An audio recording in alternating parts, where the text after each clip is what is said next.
What is the Anti Terrorism Act? The Prevention of Terrorism Act, which was adopted as a temporary act in 1979, continues to be in force even today. The revised Anti Terrorism Act, if passed, will replace the Prevention of Terrorism Act number 48 of 1979. In 2022, Sri Lanka was directed to abolish the Prevention of Terrorism Act via a resolution adopted by the Human Rights Council in Geneva. In 2023, the government proposed for the Prevention of Terrorism Act to be replaced by the Anti Terrorism Act. However, the government had to withdraw the act amidst the severe criticism of the act. Subsequently, a revised draft with a few amendments were published in the Gazette on the 15th of September 2023. Minister of Justice Vijayadasa Rajapaksa said that this draft bill will be tabled in Parliament next week. What are the changes that have been made to the revised act? Under the PTA, the Secretary to the Ministry of Defence could issue detention orders for a period of 3 months. That time period has been reduced to 30 days under the revised act.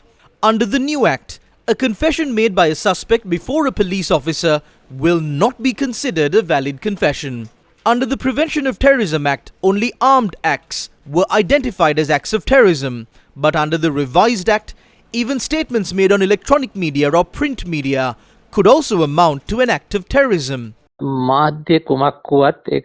Despite what kind of media is used, if it falls under the definition of an act of terrorism, we have the power to take action against that in court.